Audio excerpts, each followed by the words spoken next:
talk about.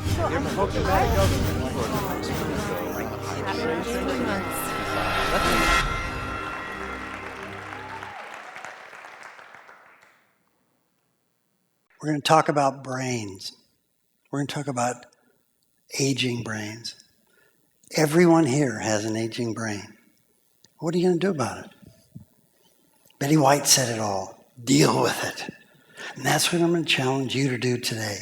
I'm going to challenge you to deal with it. And what we're going to do is we're going to be able to take you through why and how we can prevent cognitive decline. The why and the how is going to be explored in a way that we could not have done 20 years ago, 30 years ago, or 40 years ago. Let's start with this. Simon Sinek, in his terrific TED Talk, urged us to start with why. We're starting with why. Why would you be compelled to do what you're going to have to do for the rest of your life to stay cognitively fit and not decline? Would it be fear of something for the rest of your life? Well, that's kind of scary. Or would it be hope? Hope that maybe the scientists are going to be able to find some results from these wonderful research projects that can guide you through your life. Now let's talk about this. Is there anything going on in science right now? Listen to this. There's an explosion of science. The explosion is around the globe.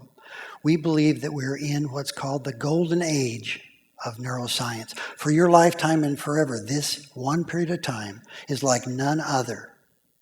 Everyone here, I think, has heard of Mount St. Helens. You remember the day it exploded or heard about it? 95% of everything humans have ever learned about their brains was learned in the last 30 years. That's how fast the science is moving. This field has been called the most exciting frontier of human knowledge since the Renaissance. And back in the Renaissance, there was an explosion of knowledge like none other in human history. What happened in that period of time was an exchange of ideas that led to inventions like the telescope and the printing press. And with the telescope, we viewed stars. And with the printing press, we exchanged ideas between humans accurately and also between generations. That explosion is being replicated today in this era with the imaging machines that can look inside your brain and see what's going on. And the printing press is equal to the internet.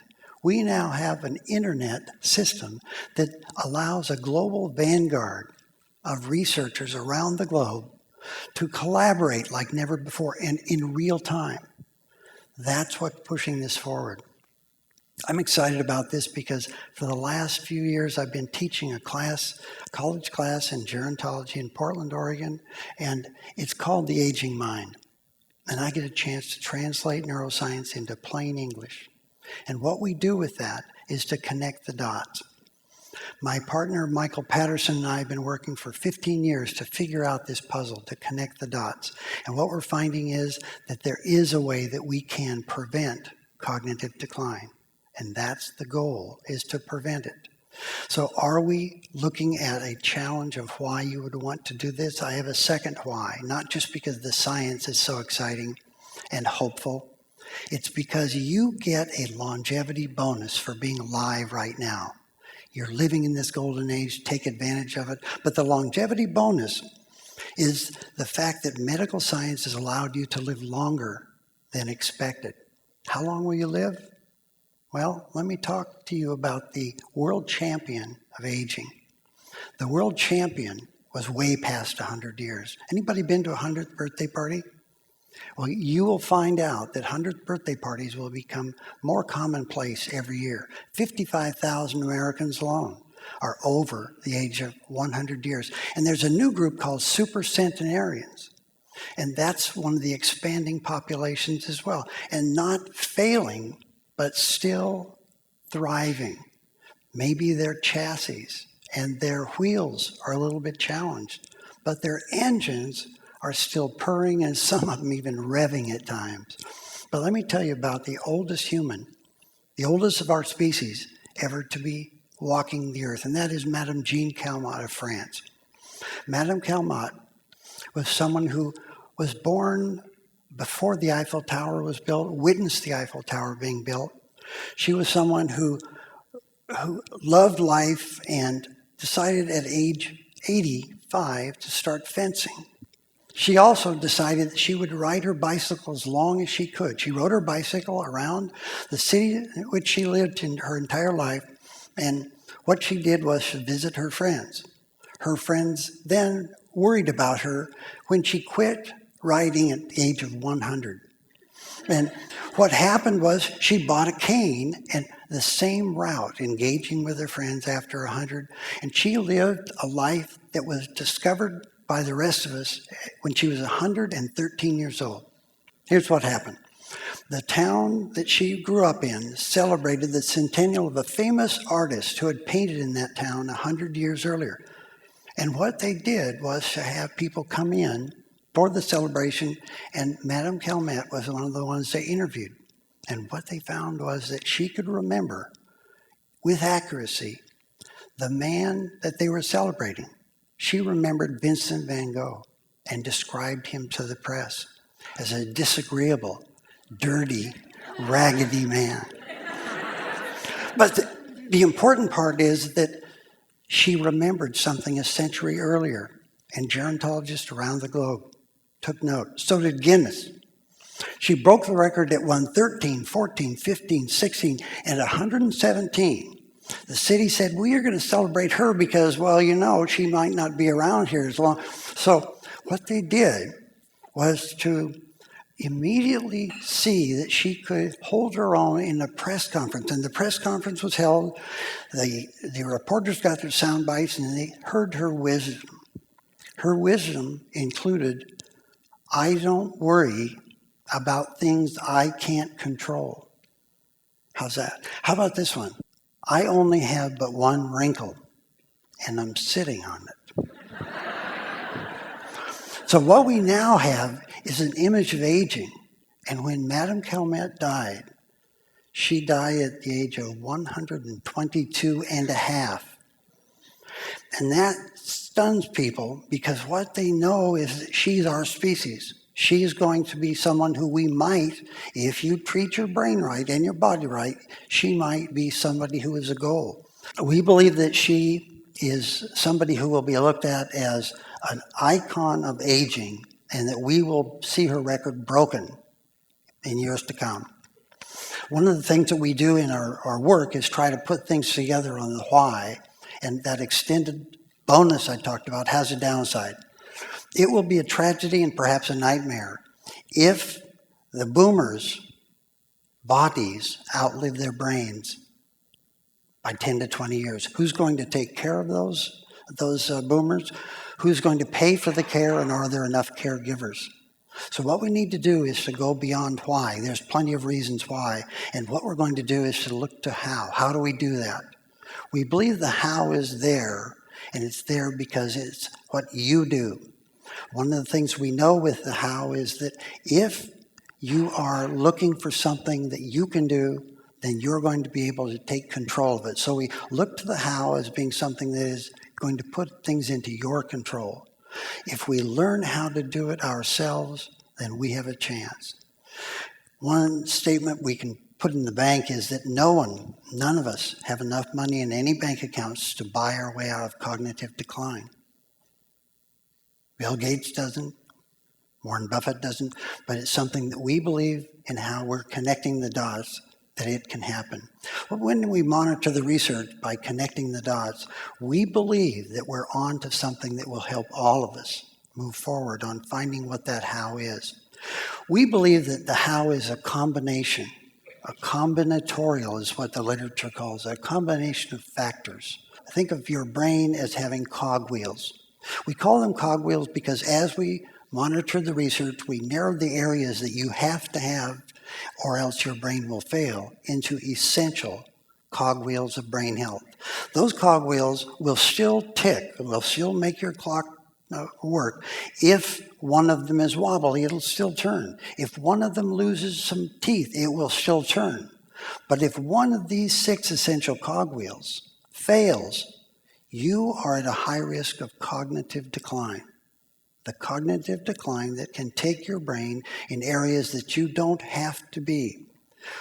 We believe that cognitive decline can be prevented. And we believe that you have to be able to have all of these factors working in combination. When one of them fails, what do? You be courageously honest about your brain's health. And what you do is focus on the weakest cogwheel. If you don't take care of it, again, your clock will be at a high risk of stopping. So what do we do from there? We turn to the we can.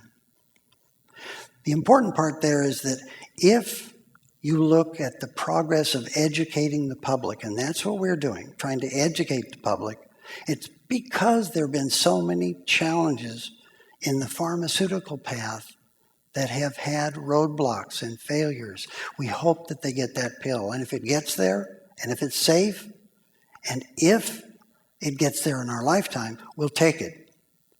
But what do you do if it doesn't get there in your lifetime? Now, I was on a DC talk show, and after the talk show was, the segment was over, the last thing that they asked me was, Roger, what would be the one thing you would recommend our viewers do in their fight against memory loss? And I said, the first thing they should do is something. And then you do 2 somethings and 3 somethings. So your choice is really simple. You can either do something or you can do nothing. And we choose to do something and expand it to 3 or 4 or 5 somethings. An individual has control over what they do with lifestyle behaviors and behavior change. Change is hard. Change is difficult. But your brain is worth it. But any individual who tries on their own is likely to fail. This is not a solo venture. This is something that has to be captured by an entire community, a family, a business, and it has to be a team effort. If someone is determined and they're going to succeed, we have to turn to our leaders and our decision makers. We put those in 3 categories. We put them in family decision makers, we put them in business decision makers, and we put them in community decision makers. And we call communities an expandable definition that goes from towns to cities to states to nations. There has to be a drive to educate the public. Francis Bacon, in the Renaissance, said knowledge is power.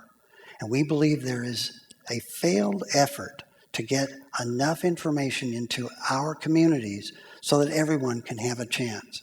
But what about the leaders? Are the leaders motivated? Do they see the nightmare ahead if something isn't done? If that pill doesn't get here in our lifetime, we all know that you're going to do something or a series of somethings. So we need the leaders to step up. And we discovered one of the leaders in our work. I'm going to tell you about him. This leader is Jeff Gilmore, and he is the head of a company in Newberg, Oregon.